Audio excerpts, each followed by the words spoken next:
স্বপ্নে সহবাস করতে দেখলে গুনাহ হবে কিনা, কোন কাজ করলে পরিবারে অশান্তি দূর হবে ও আর্থিক সচ্ছলতা ফিরবে, মাগরিবের সময় ঘুমিয়ে বা শুয়ে থাকা বা খাওয়ার বিধান সম্পর্কে জানতে চাই, খাটের উপর দাঁড়িয়ে নামাজ পড়া যাবে কিনা, একা নামাজে একামত দেওয়া জরুরি কিনা, রুকু করার সময় কাপড় টাকনুর উপরে উঠে গেলে নামাজ হবে কি, আল্লাহ মাফি আল্লাহ শাফি এটা বলে ওষুধ খাওয়া জায়েজ আছে কিনা, বিয়ের ক্ষেত্রে ছেলে বা মেয়ের ছবি দেখা যাবে কিনা, ব্যাংকে ডিপিএস করা কি হালাল হবে, নবজাতকের বমি কাপড়ে লাগলে নামাজ হবে কিনা, আমার ছেলের রোগ মুক্তির জন্য আমি কি দোয়া করব, মৃত ব্যক্তির উদ্দেশ্যে মসজিদে মিষ্টি দিলে কি কোনো সওয়াব হবে, নামাজে সানা পড়তে ভুলে গেলে নামাজ হবে কিনা, অজুর সময় ঘন দাড়ির ভেতর পানি কিভাবে পৌঁছাতে হবে, মৃত ব্যক্তির সামনে আগরবাতি জ্বালানো যাবে কিনা। আর বিলম্ব না করে চলুন আপনাদের যে প্রশ্নগুলো ইতিমধ্যে আমাদের কাছে চলে এসছে সেগুলোর উত্তর দিয়ে আমরা শুরু করি। এমনি নাসিমউদ্দিন আপনি জানতে চেয়েছেন অজুর সময় ঘন দাড়ির ভেতর পানি কিভাবে পৌঁছাতে হবে। দেখুন, পানি এভাবে কোষ করে ধরে আপনি যেভাবে ভিজিয়ে রাখেন তাহলে সেক্ষেত্রে যত ঘন দাড়ি হোক না কেন গোড়ায় চলে যাবে। এরপরে রোজি আপনি জানতেছেন রুকু করার সময় কাপড় টাকনুর উপরে উঠে গেলে নামাজ হবে কি। দেখুন, রুকু করার সময় যদি টাকনুর উপরে কাপড় উঠে যায় তাহলে সেক্ষেত্রে আপনার মেয়ে মানুষ হিসাবে সামান্য এক ঝলকের জন্য উঠলো, 1 সেকেন্ড 2 সেকেন্ডের জন্য উঠলো, তাতে গুনাহ হবে না ইনশাআল্লাহ বিইذনিল্লাহ। মোশাররফ হোসেন জানতে চেয়েছেন নামাজে সানা পড়তে ভুলে গেলে নামাজ হবে কিনা। হ্যাঁ ভাই, নামাজ হয়ে যাবে, কারণ সানা পড়া এটা নামাজের জন্য ফরজ বা ওয়াজিব নয়, এমন কোনো কিছু ছুটে গেলে নামাজ হয়ে যাবে, কোনো অসুবিধা নেই। নুসরাত জাহান ইমু আপনি জানতে চেয়েছেন মৃত ব্যক্তির সামনে আগরবাতি জ্বালানো যাবে কিনা। দেখুন, আগরবাতি মূলত জ্বালানোর নির্দেশ হলো সুঘ্রাণের জন্য, অতএব মৃত ব্যক্তিকে রেখেছেন, তার দেহ থেকে কোনো দুর্গন্ধ আসতে পারে, সেই জায়গা থেকে আপনি সুঘ্রাণ যুক্ত কোনো কিছু ব্যবহার করতেই পারেন, আগরবাতি জ্বালাতেই পারেন। এছাড়া মসজিদে আগরবাতি জ্বালানোর কথা মুরাদুল্লাহ তাআলা বলেছেন। ইমানদারের বাসা বাড়িতে আগরবাতি অথবা ধূপের আপনার ধোঁয়া এটা প্রজ্বলন করা হবে সুঘ্রাণের জন্য, এটি ভালো, এটি খারাপ কোনো কাজ নয়, তবে মৃত ব্যক্তির জন্য করতেই হবে এমন কোনো বিষয় নয়। এমডি শাফি জানতেছেন মোবাইলে ইমার্জেন্সি টাকা খরচ করে টাকা না দিয়ে মারা গেলে ক্ষমা হবে কি। না ভাই, এটা গুনাহের কারণ, এজন্যই ইমার্জেন্সি ব্যালেন্স নিলে খুব দ্রুত সেটা পরিশোধ করার চেষ্টা করে ফেলা উচিত।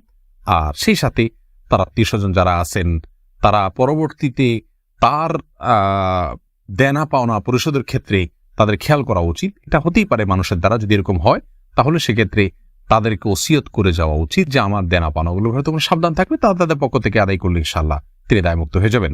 এরপরে বোন সাদিয়া ইসলাম জানতেছেন লোকমুখে শুনেছি জীবদ্দশায় 1 কেজি সুরমা লাগালে সে জান্নাতি, এটা কি সঠিক না বোন? এরকম কোনো কথা নেই যে 1 কেজি পরিমাণ সুরমা লাগালে সে জান্নাতি হবে, তবে হ্যাঁ, মৌলিকভাবে সুরমা লাগানো রাসূল আকরাম সাল্লাল্লাহু আলাইহি ওয়াসাল্লামের সুন্নাহ এবং সে বিষয়ে নবী সাল্লাল্লাহু আলাইহি ওয়াসাল্লামের সুস্পষ্ট নির্দেশনা রয়েছে, আমরা সুরমা লাগাবো আমাদের সাধ্য অনুযায়ী, তবে 1 কেজি পরিমাণ লাগাতে হবে এমন কোনো কথা নেই, এটি মন গড়া কথা। নাহিদ নোমান জানতে চেয়েছেন কোন কাজ করলে পরিবারে অশান্তি দূর হবে ও আর্থিক সচ্ছলতা ফিরবে।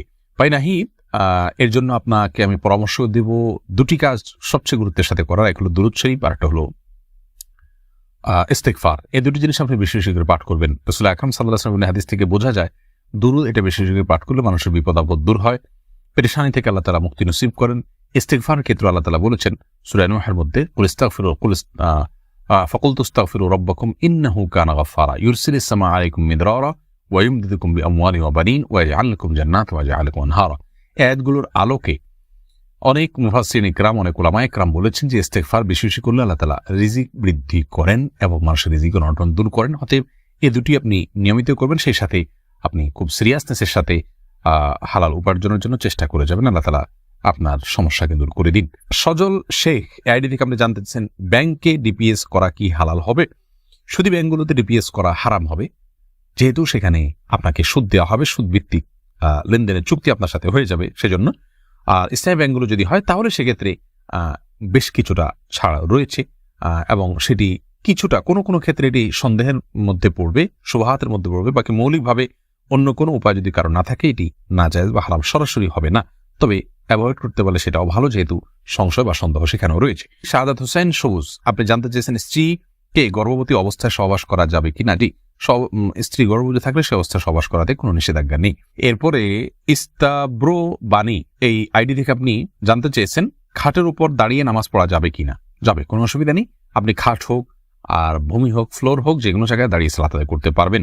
আপনি স্বাভাবিকভাবে যদি সালাত আদায় করতে অসুবিধা না হয় তাহলে সেক্ষেত্রে কোনো অসুবিধা নেই। হ্যাঁ, কোনো খাটের উপরে দেখা যায় যে ম্যাট্রেস বা ফোম থাকার কারণে অনেক দূর ডেবে যায়, যার কারণে রুকু সিজদায় তিনি ব্যালেন্স রাখতে পারেন না এবং সুন্দরভাবে সালাত আদায় করতে পারেন না, সিজদা সঠিকভাবে করতে পারেন না। এরকম যদি হয় তাহলে সেক্ষেত্রে তার জন্য খাটে দাঁড়িয়ে সালাত আদায় করা উচিত হবে না, এটা কমপক্ষে মাকরুহ হবে, অপছন্দনীয় হবে, তবে সালাত হয়ে যাবে। যেহেতু সালাত স্বাভাবিকভাবে করতে তার অসুবিধা হয়, শরীরে ব্যালেন্স ঠিক রাখতে পারে না, আরোগ্য চিন্তা যথাযথভাবে করতে অসুবিধা হয় এবং মনোযোগও ব্যাঘাত সৃষ্টি হয়, যার কারণে এরকম জায়গায় সালাত আদায় করা উচিত। আর যদি এতটা নরম না হয় তাহলে সেক্ষেত্রে সাধারণ খাটে বা চকিতে সালাত আদায় করতে কোনো অসুবিধা নেই। সাইফুল ইসলাম জানতে চেয়েছেন, নামাজের প্রথম রাকাতে আউযুবিল্লাহ বিসমিল্লাহ সহ সূরা পাঠ করে প্রথম রাকাত শেষ করলাম, দ্বিতীয় রাকাত কি পুনরায় আউযুবিল্লাহ পাঠ করতে হবে না বিসমিল্লাহ পাঠ করলেই হবে? দেখুন, সূরা ফাতিহা যেহেতু আপনি নতুন করে শুরু করছেন, এই জন্য আপনি আউযুবিল্লাহ পাঠ করবেন এবং এরপরে বিসমিল্লাহ পাঠ করবেন, কারণ ফাইদা ক্রাআতাল কোরআন ফাস্তাইয বিল্লাহি মিনাশ শাইতানির রাজিম, আল্লাহ তাআলা বলেছেন কোরআন যখন পাঠ করবে তখন তুমি আল্লাহ তাআলার কাছে আশ্রয় চাইবে শয়তান থেকে। এই জন্য প্রথম রাকাতে আপনি সূরা ফাতিহা পাঠ করেছেন, এরপরে আপনি রুকু করেছেন, সিজদা করেছেন, তাসবিহ পাঠ করেছেন, অনেকগুলো কাজ করেছেন, আবার নতুন করে আপনি তেলাওয়াত শুরু করছেন, যার কারণে আপনি এখানে আউযুবিল্লাহ সূরা দুইটা পাঠ করবেন। আয়েশা আহমেদ, আপনি ইউটিউব চ্যানেলে প্রশ্ন করেছেন, বিয়ের ক্ষেত্রে ছেলে বা মেয়ের ছবি দেখা যাবে কিনা? দেখুন, ছেলে বা মেয়ের ছবি দেখা যাবে বিয়ের ক্ষেত্রে শর্ত সাপেক্ষে, আর সে শর্ত হলো ছেলে মেয়ের ছবি দেখবে, তার কোনো বাবা অভিভাবক বা অন্য কাউকে দেখাবে না এবং দেখার পরে ঠিক মুছে ফেলবে নিজের কাছ থেকে, এবং মেয়েও ছেলের ছবি দেখবেন এবং সেটি ফিতনায় পতিত হয়, ছবি দেখে বাজে চিন্তা হয়, বিবাহ ছাড়া আগ পর্যন্ত সেই সুযোগ যেন না থাকে, সেজন্য এটি রিমুভ করে ফেলবেন। এই শর্ত সাপেক্ষে এটি দেখা জায়েজ রয়েছে সম্পূর্ণ বিয়ের নিয়ত যখন পাকাপাকি হয়ে যাবে তখন। আর আজকাল যেমন হয়, আল্লাহ মাফ করুক, তথাকথিত অবৈধ প্রেমের ক্ষেত্রে অনেকে বলে যে আমার বিয়ের নিয়ত আছে সেজন্য আমি দেখছি, আপনি দেখেই যাবেন, এ অধিকার আপনাকে দেওয়া হয়নি, আপনি এক নজর দেখতে পারেন শুধুমাত্র জানার জন্য, বাস এটুকু, এরপরে আপনি সেটার কন্টিনিউ করতে পারবেন না। মহিমা মাহি, আপনি জানতে চেয়েছেন নবজাতকের বমি কাপড়ে লাগলে নামাজ হবে কিনা? দেখুন, বমি নাপাক, সেটা নবজাতক হোক অথবা প্রাপ্তবয়স্ক কেউ হোক, সবার বমি নাপাক, যার কারণে এটি লাগলে নাপাক হয়ে যাবে। এমনি মামুন হোসেন জানতে চেয়েছেন, মৃত ব্যক্তির উদ্দেশ্যে মসজিদে মিষ্টি দিলে কি কোনো সওয়াব হবে? দেখুন, মৃত ব্যক্তির পক্ষ থেকে আপনি গরিব দুঃখীকে খাবার দিতে পারেন, কোনো অসুবিধা নেই, দিনক্ষণ ঠিক না করে এমনিতে গরিব দুঃখীকে খাবার দিলেন। মসজিদে বিশেষভাবে খাবার দিতে এমন কোনো কথা নেই, গরিব দুঃখীকে খাবারটা আপনি বাইরেও দিতে পারেন, তাদের বাসা পৌঁছে দিতে পারেন, মসজিদ থেকে মসজিদের সাধারণ মুসল্লিরা আছে তাদেরকে আপনি দান করতে পারেন মৃত ব্যক্তিকে সওয়াবের উদ্দেশ্যে, সেটি হতে পারে। কিন্তু এটিকে আমাদের দেশে যেরকম সিস্টেম বানিয়ে নিয়েছে এমন মানুষ, যে কেউ মারা গেলে মসজিদে মিষ্টি পাঠানো, জিলাপি পাঠানো, মুসল্লিদেরকে খাওয়ানোর জন্য, এরকম কোনো নির্দেশ, আলাদা পার্টিকুলার নির্দেশ ইসলামে দেওয়া হয়নি। তবে হ্যাঁ, গরিবের পক্ষ, এই মৃত ব্যক্তির পক্ষ থেকে আমরা সাদাকা করতে পারি, তারই অংশ হিসাবে খাদ্যদান হতে পারে, সেটি গরিব অসহায় মানুষকে প্রাধান্য দিয়ে দেওয়া উচিত। মসজিদে না দিয়ে আপনি সেটি যদি বস্তিতে দেন, গরিব মানুষের বাসা বাড়িতে দেন, সেটি আরো বেশি সওয়াবের কারণ হবে ইনশাআল্লাহ। ফাতেমা বেগম জানাচ্ছেন, গরুর গোবর কি নাপাক? বোন, গরুর গোবরের পাক নাপাক অনেক দুটি মত রয়েছে সৌদি আরবের স্কলারদের। অনেকে মনে করেন যে সমস্ত পশুর খাদ্য গোশত খাওয়া হালাল, সেগুলোর পেশাব পায়খানা নাপাক নয়। তবে এর চাইতে অধিক শক্তিশালী হলো এক্ষেত্রে ইমাম আবু হানিফা রাহমাতুল্লাহর মত যে এগুলো নাপাক, অতএব সেই হিসাবে গরুর গোবরকে আমরা নাপাক বলবো। আফনান লিজ, আপনি জানতে চেয়েছেন আমার ছেলের রোগ মুক্তির জন্য আমি কি দোয়া করব? আপনি মা হিসাবে তার জন্য আল্লাহর কাছে সাধারণভাবে দোয়া করবেন, দোয়া কবুলের জায়গাগুলোতে, সময়গুলোতে দোয়া করবেন, ইস্তিগফার, দুরুদ এবং দোয়া ইউনুস, লা ইলাহা ইল্লা আনতা সুবহানাকা ইন্নী কুনতু মিনাজ জালিমিন এবং ইয়া যাল জালালি ওয়াল ইকরাম, এগুলো পাঠ করে এবং আল্লাহর নাম ডেকে ডেকে, এটা ইসমে আজম আল্লাহ, হে আল্লাহ, এভাবে ডেকে ডেকে আল্লাহর কৃতজ্ঞতা স্বীকার করে আল্লাহর কাছে দোয়া করবেন। ইনশাআল্লাহ আপনি কায়মন অবাক্যে দোয়া করলে মায়ের দোয়া সন্তান আল্লাহ তাআলা কবুল করবেন। যদি আপনার দোয়া আপনি কবুল হতে না দেখেন তাহলে বিচলিত হবেন না, সবর করবেন, আল্লাহ তাআলা সেখানে আপনার জন্য কোনো কল্যাণ অবশ্যই নিহিত রেখেছেন। এমডি রায়হান সিদ্দিকী, আপনি জানতে চাইছেন মাগরিবের সময় ঘুমিয়ে বা শুয়ে থাকা বা খাওয়ার বিধান সম্পর্কে জানতে চাই। দেখুন ভাই রায়হান, মাগরিবের পরে এশার আগে শোয়ার ব্যাপারে হাদিস নিষেধাজ্ঞা রয়েছে। নবী সাল্লাল্লাহু আলাইহি ওয়াসাল্লাম অপছন্দ করতেন এই সময় শোয়াটাকে, যার কারণে মাগরিবের পরে শোয়া উচিত নয়।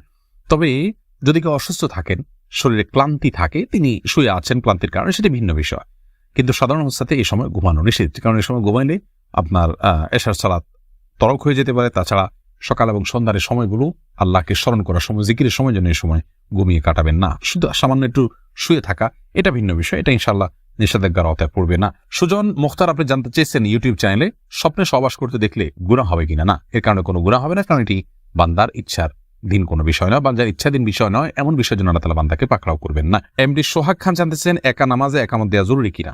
জি ভাই, একা নামাজ পড়লেও আপনি যখন একাকি ফরজ নামাজ আদায় করবেন, একামত দিয়ে নামাজ পড়বেন, এই উদ্দেশ্যে কেউ চাইলে আপনার সঙ্গে এসে যোগ দিতে পারে জামাতে।